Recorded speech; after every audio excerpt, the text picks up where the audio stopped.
আর দ্বিতীয় কথা হচ্ছে,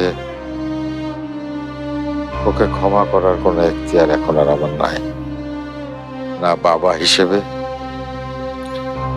না শিক্ষক হিসেবে। ও এখন আইনের কাছে অপরাধী। আমাদেরকে কিছুই করার নেই প্রিন্সিপাল সাহেব।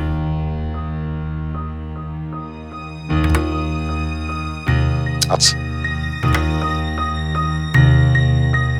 তবে তার আগে জানতে হবে আমরা যেটা করতে চাই সেটা রুমি মানবে কিনা। কি? বাবা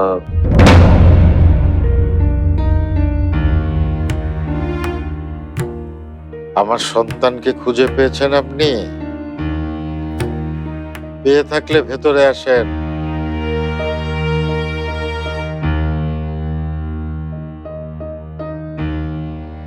আমাদের সিদ্ধান্ত মেনে নেওয়ার মতো অবস্থায় ও এখনো আসেনি। শুধু কান্না আর অনুতাপে আমি আমার ভুলের প্রায়শ্চিত্ত করতে চাই না। আমি তোমার কাছে অপরাধী, আমি রুমির কাছে অপরাধী। তোমরা আমাকে শাস্তি দাও। সত্যি তুমি শাস্তি পেতে চাও? তাহলে যাও, রুমির মা হয়ে তুমি ওর কাছে যাও, নিজের হাতে বেড়ে খাও তাকে, যাও। খেয়েই তো রুমে চলে যাবে। আমার কিন্তু সেটা মনে হচ্ছে না রেজওয়ানা। ওই মেয়েটা এখানে থাকার নিশ্চয়ই নতুন কোনো বুদ্ধি বের করবে।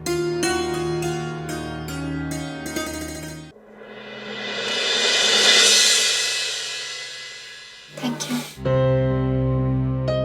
চৈতি, খেয়ে ব্যাগটা গুছিয়ে নিও, আমরা যাব। তুমি খাবে না?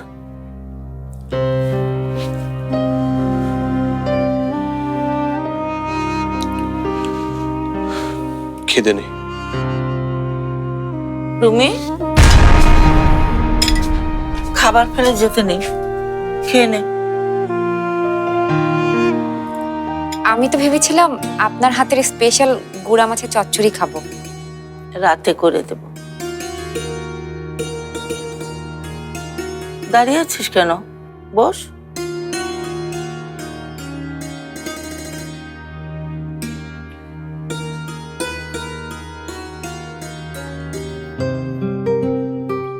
বাহ, দারুণ তো। তুমি খাবে না মা? বাবা খাবে না? পরে খাবে। আমি গোসল টোসল করে ফ্রেশ হয়ে আমরা একসাথে খাবো।